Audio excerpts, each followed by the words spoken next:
Culture d'Islam d'Abdelwahab Meddeb.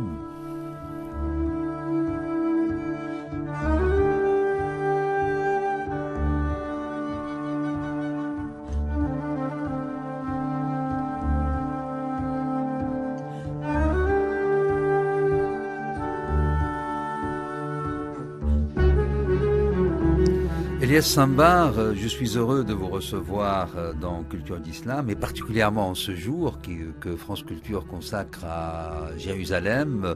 Je devais vous recevoir depuis longtemps, donc là ça tombe juste dans la logique de la journée et du programme.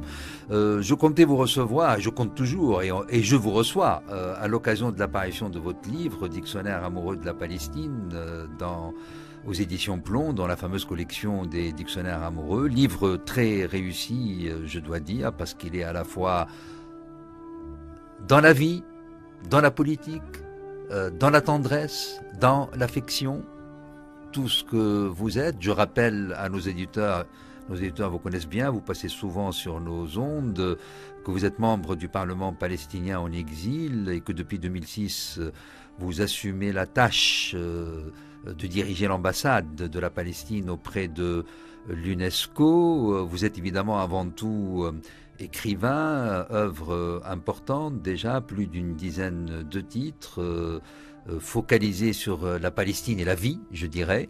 Et vous êtes aussi le traducteur patenté en français de la grande voix poétique une des grandes voix du XXe siècle et de la première décennie du XXIe siècle, Mahmoud Darwish, une voix qui était entendue et écoutée dans de multiples langues, dans de nombreux espaces. Alors, comme la journée est consacrée à Jérusalem, mais il y a une entrée, en effet, dans votre dictionnaire amoureux de la Palestine, consacrée à Jérusalem. Jérusalem, censé être cet impossible politique, et puis avec beaucoup de finesse, vous donnez votre vision de la possibilité d'une ville non divisée, tout en étant capitale de deux États. Bien sûr que Jérusalem est un cas qui peut être présenté comme emblématique, mais il est emblématique d'une certaine façon comme s'il était un concentré de tout l'espace palestinien. C'est-à-dire la question qui se pose de façon aiguë pour Jérusalem se pose pour la totalité de la Terre Sainte, qui est cette difficulté pour ceux qui ne sont pas les enfants de cette terre, d'arriver à réaliser, à se rendre compte qu'il y a bien entendu la sainteté, l'immense symbolique, tout le poids spirituel pour les croyants, mais qu'il y a également un pays tout à fait banal, avec des gens qui sont normaux. Et c'est très compliqué pour beaucoup qui ont cette approche à partir de cette idée de la sainteté de la terre, de réaliser qu'il y a également là des villes qui sont comme n'importe quelle ville, des paysages qui sont comme les autres paysages, des gens qui travaillent, des gens qui s'aiment, des gens qui se battent, des gens qui s'aiment pas beaucoup, des luttes de pouvoir, des commerçants. Bref, un pays dans sa banalité quotidienne. Et c'est vrai que les Palestiniens ont dû pendant très très longtemps devoir un peu se charger non seulement de leur vie, mais ça c'est normal, on est en charge de sa vie, mais également se charger de l'autre registre, et pour lequel les exigences sont absolument impossibles. Jérusalem montre bien un peu cette dichotomie, parce c'est là, c'est un peu le point focal de cette confusion des genres, je disais, et qui fait que, tout en louant la ville, on ne voit plus du tout sa vie réelle, qui, elle, ressemble à n'importe quelle autre vie de n'importe quel autre genre dans d'autres villes et d'autres terres. Donc il y a cet aspect, et il fallait, je crois, fondamentalement, toujours dans ces approches, et ça n'est pas facile. Et ça n'est pas facile, je vais vous dire pourquoi. J'y reviendrai tout à fait par rapport à ce qui est visible. Donc il fallait quand même pouvoir parvenir à commencer à faire une approche dans cette distinction, de commencer non pas à nier l'un ou l'autre des deux aspects, mais à bien voir, un, qu'ils existent, et deuxièmement, qu'ils ne sont pas confondables. Qu'est-ce qui rend les choses très, très compliqué pour l'observateur. Parce que pour un Palestinien qui vit au niveau quotidien, que ce soit en Palestine ou ailleurs, c'est vrai, c'est une terre sainte, c'est vrai, c'est une terre exceptionnelle, c'est vrai, c'est la terre qui a été un peu un noyau, un nœud à travers les siècles, mais c'est aussi sa terre. Une terre banale et simple. Et Darwish, que vous avez cité tout à l'heure, disait c'est un pays simple. Et nous sommes des gens très simples qui se sont retrouvés complètement noyés dans une histoire très compliquée. Mais nous sommes des gens très simples à la base. Donc, cette ville-là, elle n'aide pas à la distinction. Pourquoi? Parce que où que vous alliez, ce que vos yeux voient, ne sont que les signes du religieux. Il est très difficile, par exemple, quand vous racontez à des gens qui avaient un café, dans les années 20, fondé par un moderniste exceptionnel qui a été d'ailleurs pendant très très longtemps le directeur de toutes les institutions scolaires dans la période coloniale anglaise. Il faisait partie des Palestiniens, Khalil Sakakini, qui s'occupait donc... Sakakini est une des grandes familles historiques de Jérusalem. Il a laissé des textes formidables. Et qui était le directeur un peu de l'institution de l'enseignement dans la Palestine du mandat. Et il fait un café qu'il appelle Qahwat as-Sa'aliq, que je traduisais par le café des Lascars, qui est un lieu de réunion dans Jérusalem, mais totalement iconoclaste, où se réunissent des écrivains, des gens de la ville. Sa'aliq, c'est un peu les vagabonds, les errants, et c'est un terme qu'on retrouve dans la poésie du désert. Voilà. Oui. Il y a ce côté un peu... J'avais pensé au début, d'ailleurs, nous avions publié un article dans la revue palestinienne sur ce café, et j'avais commencé par une mauvaise traduction. J'avais dit le café des manants, mais c'est pas les manants, c'est les lascars. C'est vraiment... Parce qu'il y a une roublardise, des gens très malins, qui sont la marge, mais une marge sympathique. Et bon, cet homme, par exemple, qui avait fondé tout cela, qui donne une vision de la ville totalement surprenante pour ceux qui n'y vivent pas ou qui ne vivent pas ailleurs en Palestine. Je pense notamment aux journaux quotidiens, d'un formidable compositeur de musique, un joueur de oud, qui s'est retrouvé d'ailleurs à Beyrouth, en exil, réfugié en 1948. Alors qu'il y a des récits au quotidien de la guerre de 14, absolument incroyables. Mais surtout, et c'est là qu'on voit, et je reviens au prisme, surtout il raconte la vie quotidienne. Or, quand on regarde ces récits au quotidien, qu'est-ce qu'on découvre? Que tout le concept, et ça touche toutes les villes arabes, pas seulement la Jérusalem, qui est une ville arabe en Palestine. Et ailleurs. L'idée des quartiers. L'idée qu'il y a le quartier juif, le quartier musulman, le quartier chrétien. Et vous savez, aujourd'hui, puisqu'on est en train de parler de la situation, tout le monde discute et négocie, soi-disant, en vertu de cette géographie-là, qui n'est pas réelle, qui est une invention totalement factice. Ça ne veut pas dire qu'il n'y a pas des zones à forte concentration de telle ou telle communauté. Mais il n'y a aucun quartier qui soit uniquement chrétien, uniquement musulman, uniquement juif en Palestine. Et lui, il n'est pas à la recherche d'une contre-thèse. Il est en train de raconter comment ça fonctionne. Mais quand on voit comment ça fonctionne, c'est complètement mélangé. Alors, qu'est-ce qui existe? Ce qui existe, c'est les pesanteurs de pouvoir. Il y a des quartiers où la pesanteur des pouvoirs traditionnels, chrétiens, des notables, est plus pesante que dans d'autres. Mais ça, c'est le système d'alliance. Ce que je veux dire, c'est que voilà, par exemple, une approche... C'est-à-dire qu'il y a des identifications, mais toujours dans l'interpénétration. Exactement, qui est le tissu social le plus profond de nos sociétés, vous le savez. C'est pas étanche, quoi. C'est pas des frontières étanches, évidemment. Pas du tout, ouais. Pas du tout. Et ce qui vous intéresse, ce sont ces zones où cela se mêle. Et ce qui m'intéresse, c'est que de voir à quel point l'espace n'est pas un espace d'écloisonnement, même s'il est partagé et même s'il a des pesanteurs. Donc c'est cette structure-là que vous imaginez possible politiquement, dans le sens justement d'une ville non divisée, mais constituant deux capitales pour deux États.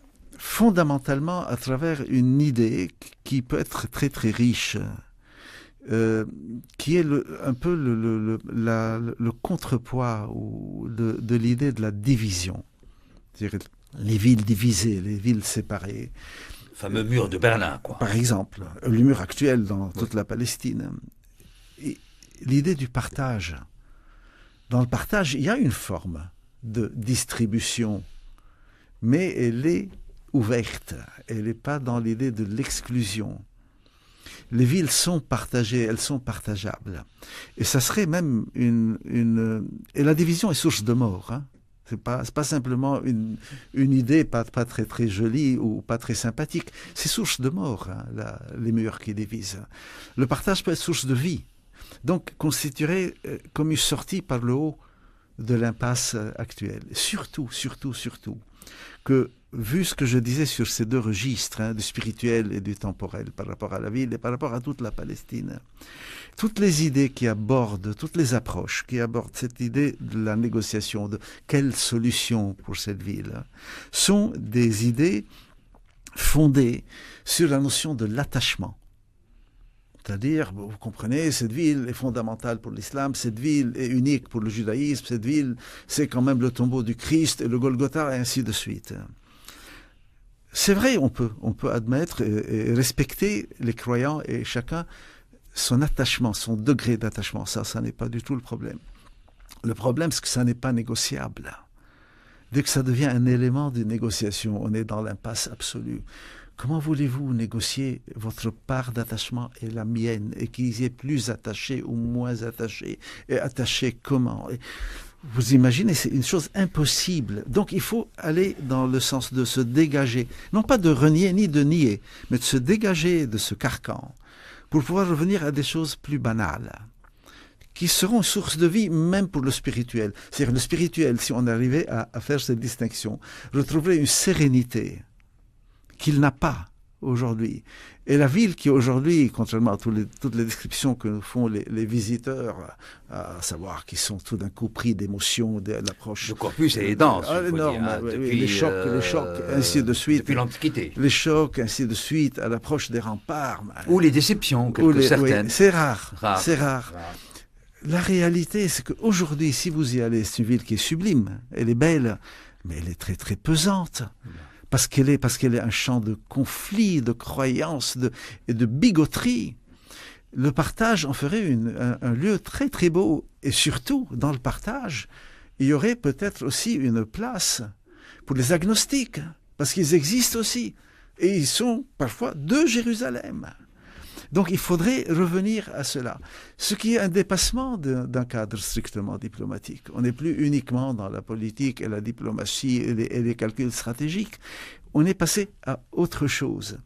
Et on serait en train d'innover pour un conflit interminable, d'innover au niveau des solutions. L'idée d'une capitale de deux États n'existe nulle part.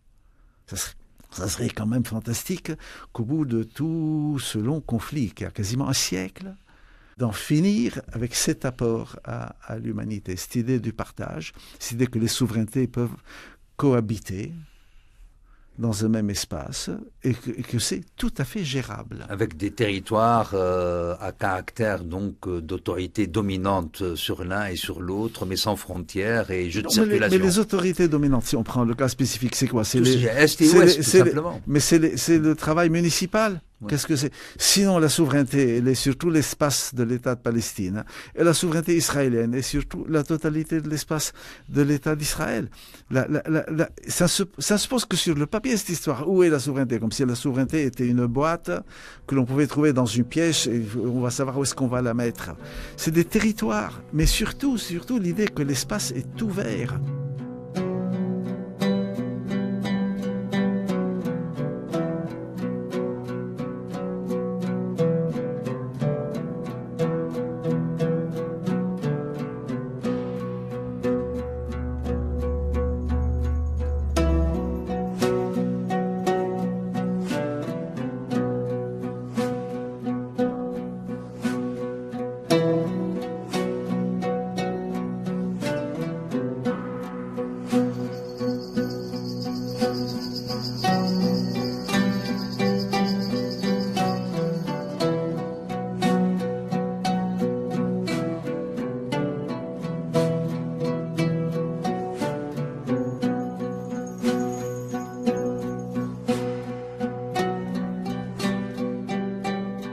Comment faire aussi pour cet autre aspect de Jérusalem que vous évoquez aussi dans votre livre, Dictionnaire amoureux de la Palestine, Elias Sambar, sur cette dimension triplement sainte. Et comment faire pour démêler le mythe de l'histoire?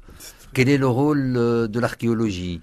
Vous savez très bien que, par exemple, nous avons dans la tradition islamique ce terme de Al-Masjid al-Aqsa, qu'on traduit par la mosquée très éloignée, et qui est une citation furtive dans le Coran, le verset 1 de la sourate 17, qui s'appelait au départ d'ailleurs Béni Israël, parce que juste après, il y a une longue séquence qui concerne Moïse et les Hébreux. Et donc les filles d'Israël, elle s'appellera par la suite Al-Isra, puisque à partir de ce tout premier verset, gloire à Dieu qui fit voyager de nuit son serviteur, on reconnaît en cette figure du serviteur le prophète lui-même, de Al-Masjid al-Haram, c'est-à-dire la mosquée et l'aire sainte de la Mecque, vers Al-Masjid al-Aqsa, la mosquée très éloignée qui a été identifiée comme Jérusalem. Description donc du voyage nocturne qui sera suivi par l'ascension du prophète de l'islam, encore un mythe, un très beau récit, une série de mythes. Et après, les musulmans, qu'il s'agisse des chroniqueurs, des géographes, très tôt, puis après des poètes, nous pensons particulièrement à toutes les séquences dans le grand poème de Jalal-Din Rumi, le grand lyrique du XIIIe siècle, justement, où il parle beaucoup de ce Masjid al-Aqsa. Et dans la notion de Masjid al-Aqsa, on reconnaît le temple qu'on n'a pas pu bâtir à David, disent les musulmans, et qui a été bâti par Salomon. Donc on retrouve le temple. Et si aujourd'hui on dit aux Palestiniens que le Masjid al-Aqsa, c'est le temple qu'on n'a pas pu bâtir à David et qui a été bâti par Salomon, tel que repris par les musulmans, eux-mêmes se pensant les héritiers de la tradition biblique, comme pour de multiples autres considérants, on vous tuerait, on vous dirait vous êtes un traître. Comment, alors que tout le Moyen-Âge musulman a identifié. Alors le temple est là. Il y a eu par la suite l'épisode chrétien, après l'épisode musulman, puisque ce sont les musulmans qui ont ramené cette esplanade du temple, qui était à l'abandon à l'époque de l'autorité chrétienne. Viennent par la suite, à l'époque des croisés, le royaume franc, naissent les Templiers. Les Templiers, comme son nom l'indique, sont ceux-là même qui ont investi ce que les musulmans appellent Masjid al-Aqsa, qui est devenu donc une église, et maintenant c'est le Haram Sharif, il est totalement musulman. Le symbole du temple, beaucoup plus d'ailleurs que le monument de Masjid al-Aqsa, c'est plutôt le dôme du rocher. C'est ainsi d'ailleurs qu'il apparaît, par exemple dans l'iconographie chrétienne, Raphaël, lorsqu'il nous montre la présentation de Marie au temple, c'est vraiment la reprise un peu qui passe par l'imaginaire de Raphaël, mais le référence c'est le plan centré et la coupole du dôme du rocher. Que faire de tout cela? Où en est l'archéologie? Reconnaître que là est le temple. Est-ce qu'on peut arriver à ce rêve où tout le monde reconnaîtrait le temple, celui-là même dont certains juifs veulent investir l'espace, reconstruire, l'abandon de l'idée de la reconstruction, la reconnaissance du temple par tous dans ce dôme du rocher? Comment vous voyez les choses? Parce que là, il y a des mythes redoutables. À travers l'histoire, nous avons le choc des extrémismes de part et d'autre. Il y a une chose très importante à rappeler et qui est un élément historique. Jusqu'au XIXe siècle, la ville est une ville qui a des conflits de pouvoir politique, de notables, parfois des frictions intercommunautaires, parfois des histoires entre les missions religieuses, mais la ville n'est pas une ville qui focalise des éléments conflictuels. Elle a des problèmes, comme n'importe quelle ville, mais elle n'est pas conflictuelle. Après la période des croisades, il y a quand même quelques siècles durant lesquels la ville fonctionne dans sa pluralité, c'est-à-dire avec les trois religions présentes dans la ville. C'est au XIXe siècle. Et pardonnez-moi, pendant toute cette époque, par exemple, les 3 pèlerinages étaient assurés, on allait Pas seulement, pendant cette période, qui est attestée au XIXe par un travail qui a été fait par une mission assez exceptionnelle britannique, qui s'appelait le Palestine Exploration Fund, hein, donc le fonds d'exploration de la Palestine, qui avait des visées impériales, qui préparait le terrain un peu à l'arrivée des Britanniques, mais qui en même temps, comme toujours, avait de forts contingents scientifiques qui y participaient. Donc cette équipe, pendant près de 10 ans, fait un travail d'arpentage de la totalité du pays pour dresser la première carte au sens moderne. Moi, j'ai un exemplaire, elle est époustouflante pour l'époque, la carte, dans une précision. Bon. Alors, ils travaillent, vous savez, ce système de triangulation, hein, des triangles qu'ils bon. Et ils font un inventaire total. Ils ne font pas simplement les relever. La faune, la flore, les lieux, tout est répertorié. Et il y a un inventaire des lieux de pèlerinage. Bien sûr, tous ne sont pas d'égale importance. Le tombeau du Christ est plus important que le pèlerinage du Nabi Rubin, qui est Réhouven de la Bible, qui est sur la côte, et ainsi de suite. Mais tout est inventorié. Il trouve près de 800 sites dans un pays minuscule, 800 sites, qui sont des lieux de pèlerinage dont les personnages vénérés relèvent simultanément des 3 monothéismes. Dans les 800, il n'y a pas une sélection en disant, voilà, il y a 200 lieux juifs, 300 chrétiens. Tous. Dont l'élément, je crois, le plus voyant et le plus spectaculaire, c'est le Khalil, c'est Hébron. Mais la célébration d'Abraham. Ce dont on ne parle pas assez, c'est le Nabi Moussa, qui est dans la vallée qui descend de Jérusalem vers la mer Morte, et qui est un Mawsam, donc une très très belle chose, et qui est le plus grand pèlerinage musulman de Jérusalem. Hein. C'est là que toute la ville musulmane part en procession jusqu'à la tombe de Moïse. Donc, il y a cette constatation d'une forme de la religion qui n'est pas le syncrétisme. Hein. Ça ne veut pas dire que les Palestiniens appartiennent tous simultanément aux 3. Mais qui est une forme de convergence. De convergence et de voisinage pluriel. Et puis pour Abraham, de reconnaissance de communauté généalogique. C'est pour ça que ce que je vous dis, c'est que jusqu'au 19e... Même si Abraham, là aussi, c'est très intéressant, je pense, oui. Elias Sambar, je me souviens du père Humbert, je sais que vous l'aimez beaucoup, comme tous les gens des dominicains de l'école biblique de Jérusalem, qui accueille d'ailleurs l'antenne de France Culture pour des directs pour cette journée du 23 septembre. Donc, j'aime beaucoup le père Humbert et je rêve de musulmans qui seraient comme lui, c'est-à-dire des imams, parce que lui c'est un homme d'église. Bien sûr, qui nous dit, pour nous, archéologiquement, Abraham n'a jamais existé. Ah oui, c'est-à-dire aucune trace par l'archéologie et en même temps, bon, il est bel et bien là et ça ne veut pas dire qu'il faille l'abolir ou le destituer. Il est pas là. Pas du tout.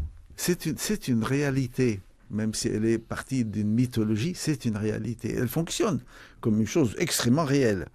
Mais donc le rôle de l'imaginaire et du symbolique, en fait, fondamental. Sauf qui prend le statut de réel. Sauf qu'à un moment donné, arrive une évolution qui dit ces imaginaires ne peuvent être qu'exclusifs les uns des autres. Ça, c'est le poison. Ça, c'est le 19e. Ouais. Et le 19e se fait, et c'est très étrange, se fait par le biais d'une guerre, une véritable guerre, que l'Église d'Angleterre mène contre les théories de Darwin sur l'évolution des espèces. Ça, vous en parlez d'une manière admirable, Elias Sambar. Ça, c'est terrible. Votre dictionnaire amoureux de la Palestine, particulièrement dans l'entrée Terre Sainte. Oui, et ça, c'est terrible. Et fondamentalisme. Ah oui, parce qu'on parle beaucoup du fondamentalisme islamique, de Hamas, mais on oublie le fondamentalisme anglican évangélique, terrible, dans sa toute dernière version américaine, qui est terrible et qui, au XIXe siècle, a été militant.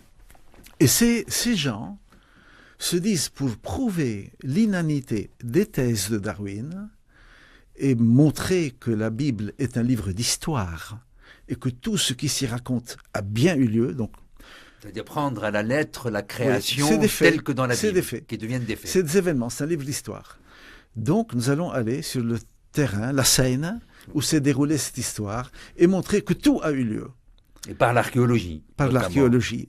Par la géologie, par la zoologie. Tout.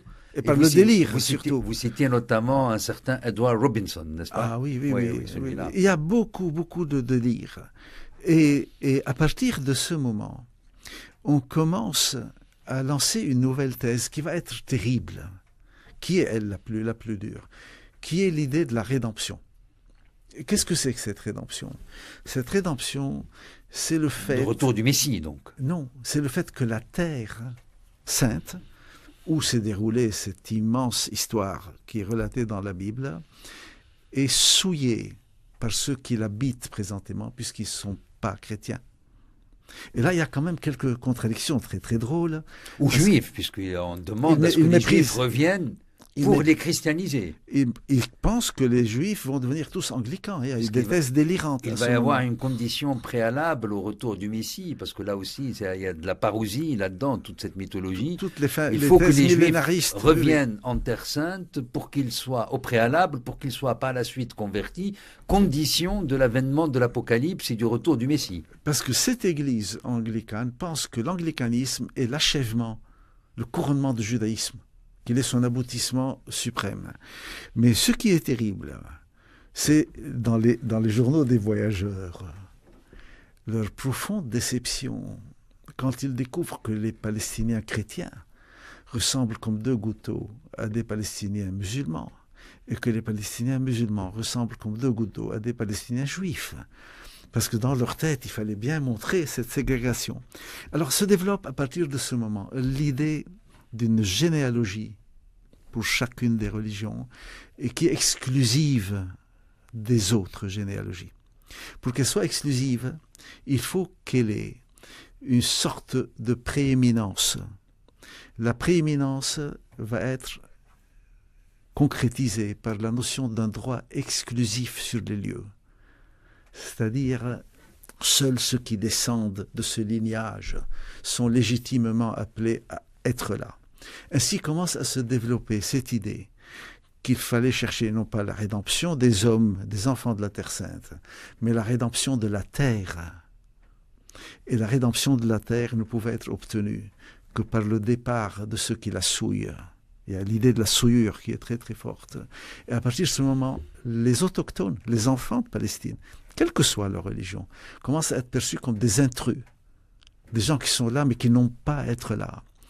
Et commence à ce moment à jouer le rôle de la justification de ce racisme par l'archéologie, par la fouille. On va trouver des traces concrètes qui montrent que, tout comme on va trouver des traces concrètes pour montrer que Darwin s'est complètement trompé, parce qu'on va trouver l'Éden. Vous savez, il y a des histoires absolument délirantes. Par exemple, à un moment donné, il y a un projet pour que l'Éden se trouve dans la région de la mer Morte, mais qui n'est plus du tout très, très paradisiaque. Vous savez, le paysage est quand même un peu sec. Et on commence à imaginer un canal qui irait de la Méditerranée, donc à l'ouest de la terre palestinienne, jusqu'à la mer Morte, pour l'inonder et la faire redevenir fertile.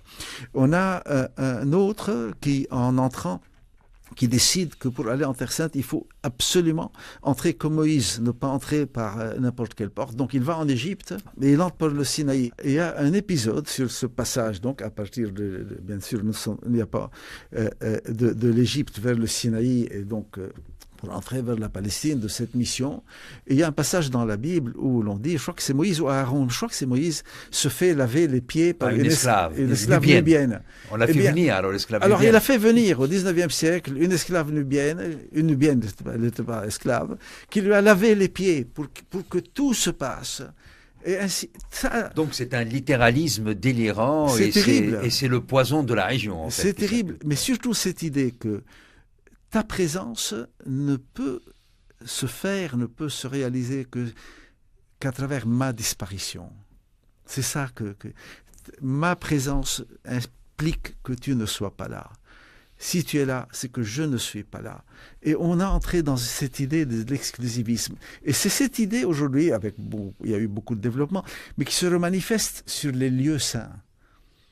Les lieux saints, on oublie jusqu'en 1917 cette esplanade des mosquées, qui est très très belle, un très beau lieu, magnifique. Magnifique. Vrai, ouais. Et puis l'architecture exceptionnelle du dôme du Rocher particulièrement, qui est la réalisation la plus parfaite selon les historiens du plan centré. Et juste parenthèse, et ces architectes de la période omeyyade, on va de nouveau voir leur talent en Andalousie.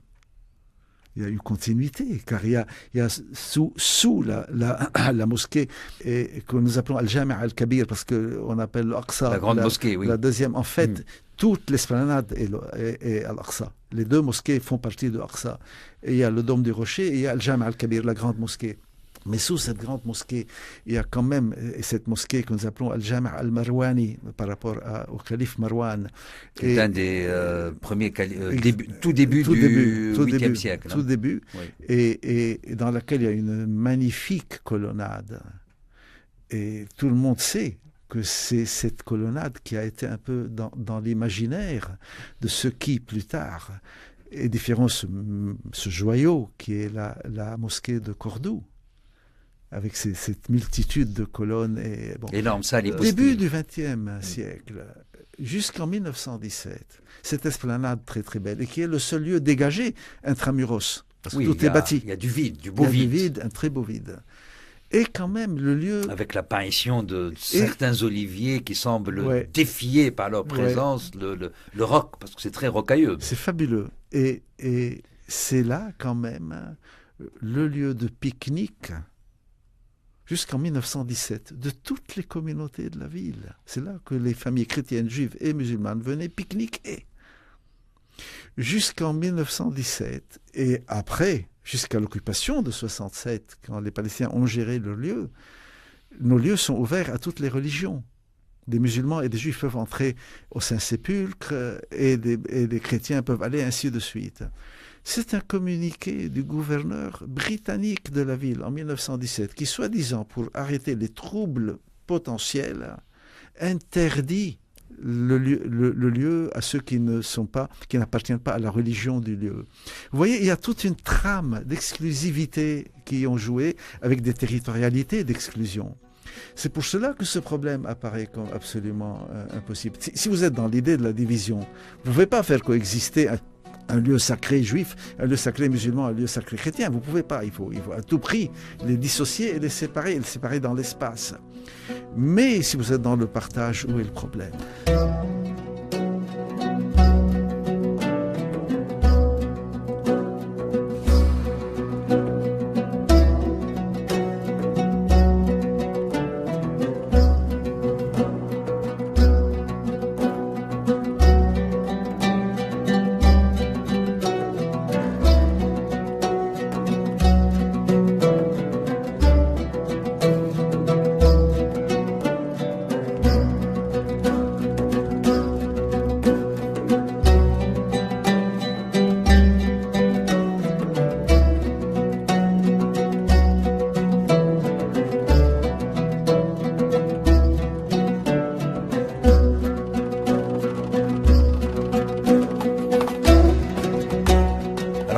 L'archéologie maintenant, je sais que c'est un immense débat, qu'il est terriblement entre science et politique, parce que vous avez parlé de l'archéologie à visée scientifique dès le 19e siècle, avec la première expédition britannique qui a été doublée par l'archéologie qui voulait par la science confirmer le mythe. Ce qui est terrible, les faits du mythe, folie, qui est un moment de folie. L'histoire même.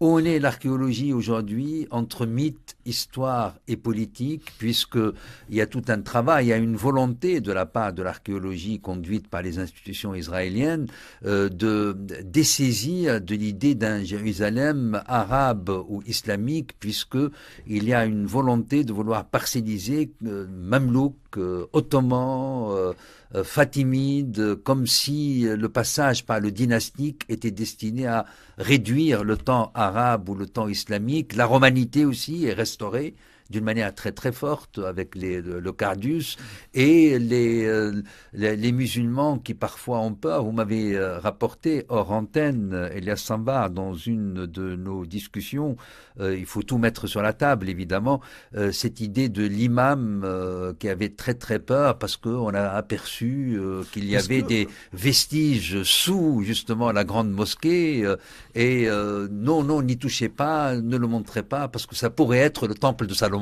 Justement. Il y a une chose qui est très très importante, qui est que l'archéologie est devenue le pseudo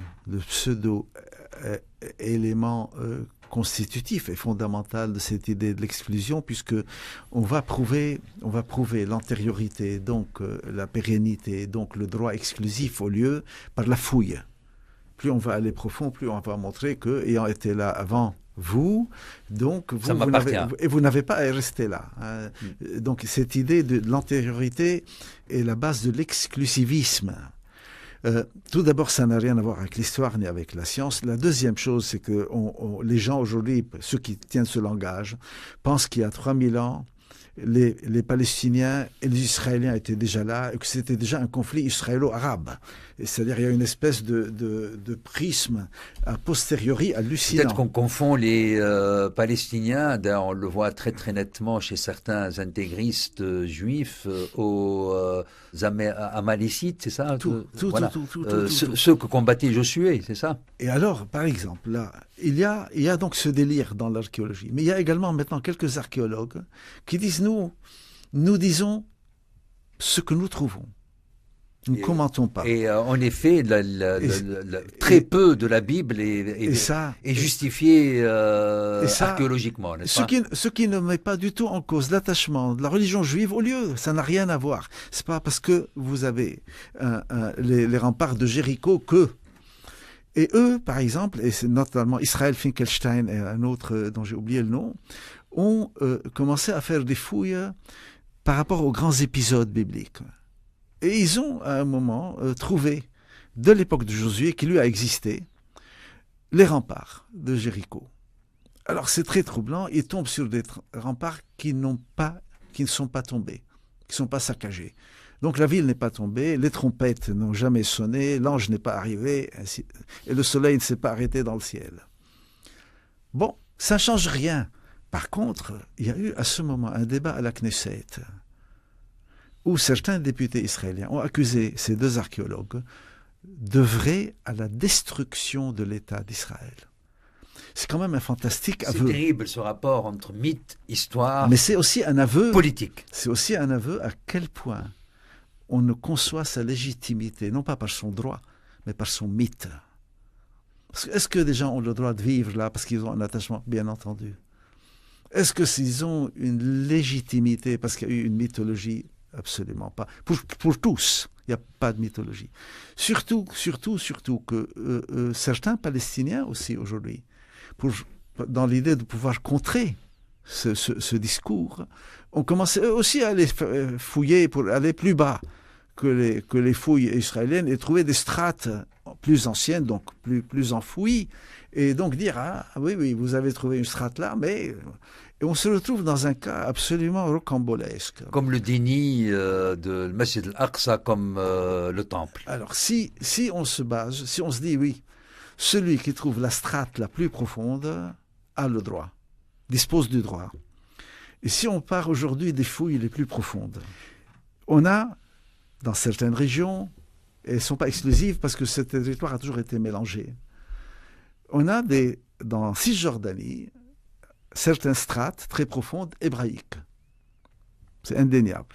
Par contre, sur tout le territoire de l'actuel Israël, les strates les plus profondes sont cananéennes. Donc si on applique la théorie, l'État de Palestine qui devrait être reconnu devrait se trouver dans l'actuel Israël. Et l'État d'Israël aujourd'hui existant devrait se transporter là où il y a des fouilles qui prouvent qu'il était là. C'est du délire, c'est de la folie. On se retrouve dans des situations comme celle-ci où beaucoup de gens sont dans des délires cananéens, et bien sûr, araméens, phéniciens, et tout ça alimente cette folie de l'exclusion au bout du compte. C'est-à-dire, ma généalogie est déterminante. C'est pour cela, je crois que, et ça je l'ai abordé dans un autre ouvrage sur l'identité. Mais déjà, beaucoup d'éléments de ce que vous nous dites là sont présents, oui. Elias Samba, dans votre dictionnaire amoureux de la Palestine. Mais j'ai tout le temps, moi, dit cette conviction qui est la mienne. Nos racines sont devant nous. Vous êtes ce que vous devenez. C'est ça la vie. Si vous passez votre temps à aller faire de la nostalgie du passé et de l'archéologie, de la pseudo-archéologie scientifique, et ainsi de suite, vous ne pouvez développer que des tentations totalitaires. La sagesse, Elias Samba, ne serait-elle pas dans la reconnaissance des mythes en leur beauté, en leur efficience créatrice pour l'imaginaire, pour le symbolique, tout en les reconnaissant comme mythes, ce qui n'entame pas forcément la croyance pour ceux qui sont dans le besoin ou dans la nécessité ou dans la certitude de la foi. Je pense encore une fois au Père Humbert lorsqu'il nous dit « Abraham, pour nous, archéologiquement, en tant qu'archéologue, n'a jamais existé. » Et il reste toujours homme d'église, il reste toujours dominicain, il reste toujours croyant, il reste toujours chrétien. Et il n'en demeure pas moins que le fait que, par exemple, la philoxénie abrahamique, l'épisode du chêne de Mambré, la réception de ces trois inconnus comme réception parfaite de l'étranger, cette hospitalité sans condition qui devient un repère de réflexion pour quelqu'un comme Jacques Derrida, par exemple, pour la question de l'étranger. Oui. Et comment la réception de l'étranger se fait sans condition, à l'exemple d'Abraham, ne sachant pas qu'il avait affaire à des envoyés du Seigneur, comme dit le mythe.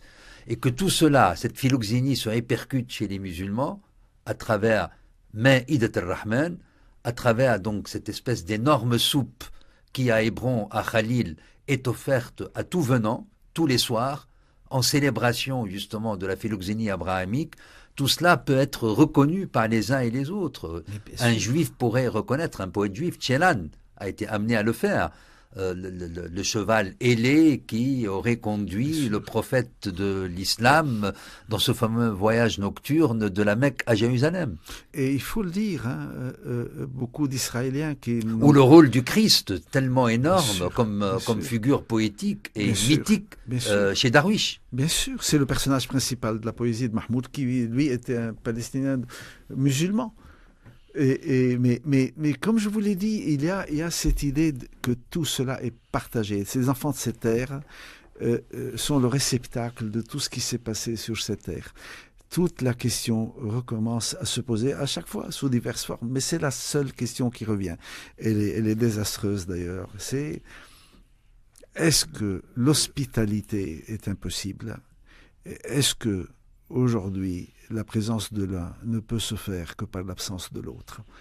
C'est ça toute la question, et là c'est le nœud du problème, tout le reste peut être résolu après.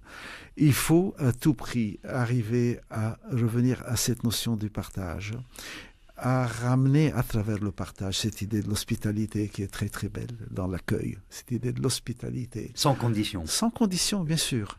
Et qui est très profonde dans les traditions populaires chez nous, qui est très très profonde, qui n'est pas surfaite. Vous rappelez d'ailleurs vous-même ce rapport à l'étranger. Qui n'est pas surfaite. Oui, Elias Sambar, dans votre dictionnaire amoureux de la Palestine, la double, là par référence probablement en tant que lecteur de banviniste, et c'est très, très beau texte sur justement la double étymologie de hostis, hospes, et comment donc l'accueil de l'étranger se joue toujours entre hostilité et hospitalité.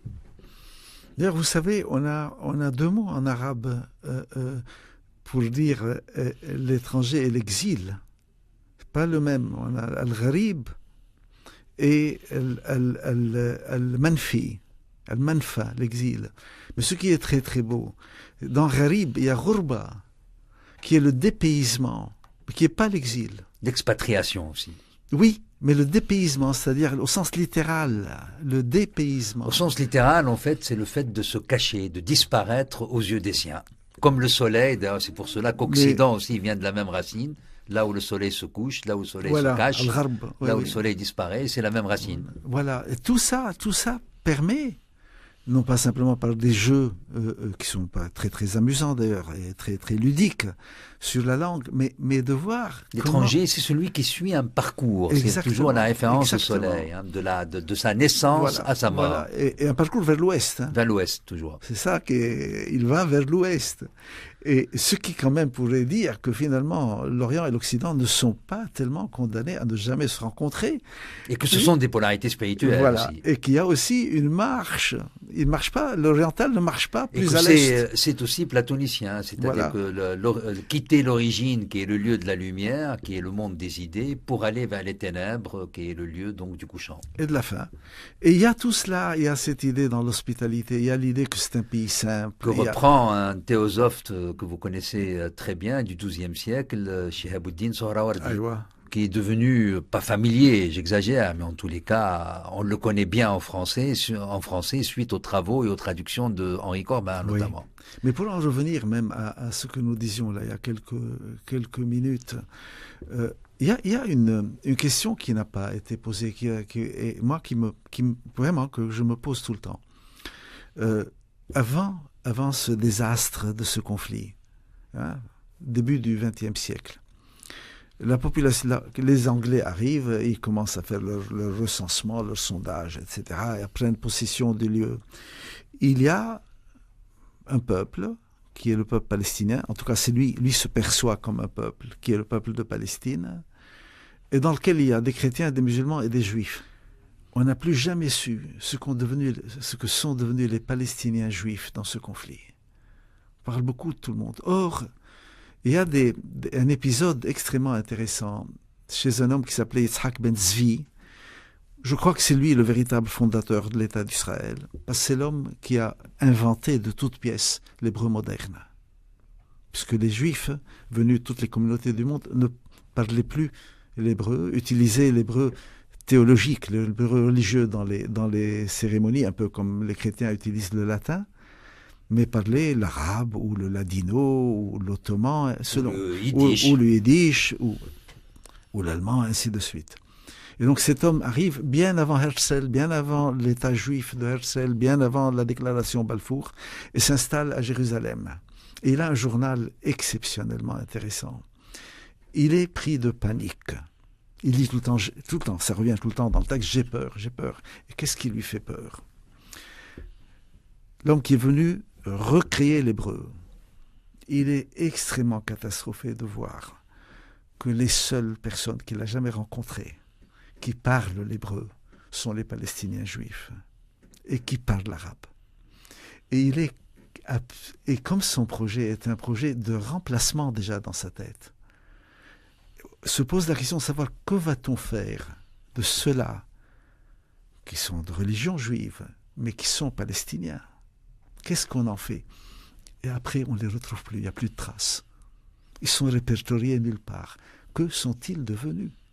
Répertoriés nulle part. Et donc puis, ils ont fondu leur abolition dans le fait qu'ils se fussent fondus dans la masse. Il y a quelques années, j'ai eu une chose extrêmement émouvante avec un ami israélien qui s'appelle Haïm Hanegbi. Et quand les colons ont commencé à s'installer sur Hébron et à prendre des portions de la ville palestinienne, Haïm Hanegbi, qui est le descendant d'une famille juive d'Hébron, qui est là depuis le XIIe siècle et qui compte de nombreux saints hommes, retrouve tous les descendants des familles juives d'Hébron avec leurs kouchan, qui sont les actes de propriété ottomans.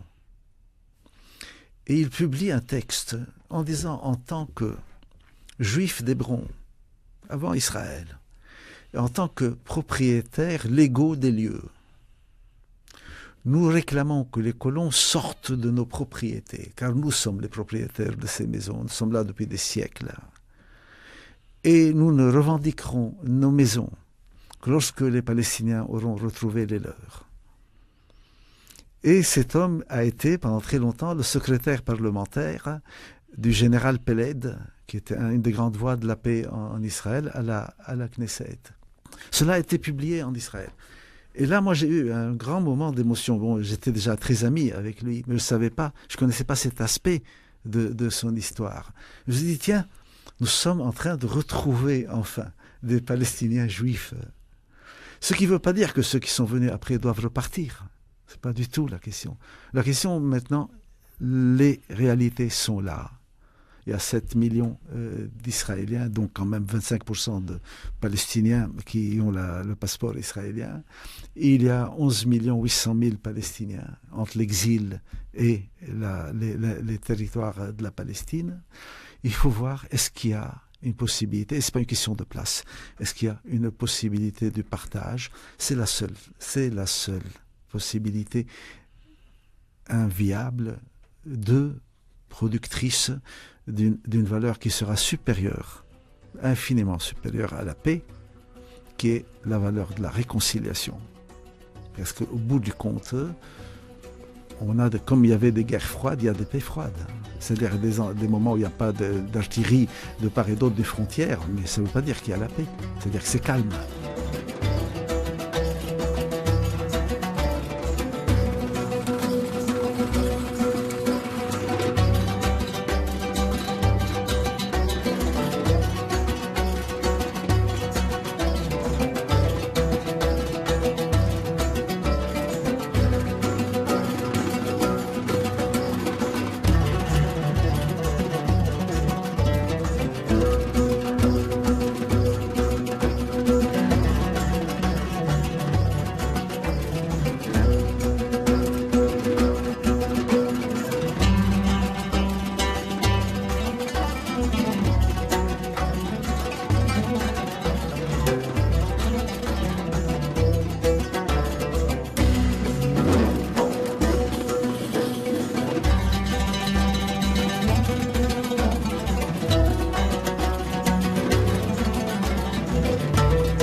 Elias Sambar, dans votre dictionnaire amoureux de la Palestine, on découvre ce que vous êtes et une forme de paradoxe, c'est-à-dire l'homme qui porte la question palestinienne, tragique, donc l'homme du tragique, mais en même temps l'hédoniste, l'homme qui aime profondément la vie, particulièrement un rapport d'évidence, je dirais ontologique, avec la table, ce qu'on pourrait appeler les arts de la table, et en même temps, de ce fait d'ailleurs, on reconnaît en vous un autre paradoxe, un homme profondément enraciné dans une identité, l'identité palestinienne, qui est une identité pas passéiste, mais toujours en devenir, toujours à venir. J'aime beaucoup cette idée de l'avenir, une idée diridienne, déconstructiviste que vous portez d'une manière très forte sur de multiples questions. Et donc profondément enraciné dans une identité, mais sur le mode, je dirais, du rhizome. Bien sûr. Là aussi, il y a évidemment votre ami Deleuze. Bien sûr, bien sûr. Oui. Vous parlez beaucoup de votre amitié avec Gilles Deleuze, oui. Plutôt que des Racines. Et une revendication aussi, je dirais, plus cosmopolitique pour le distinguer du cosmopolitisme, hein, presque la notion kantienne de cosmopolitique, hein, comme quelqu'un qui veut être dans l'horizon monde. Mais je l'ai écrit.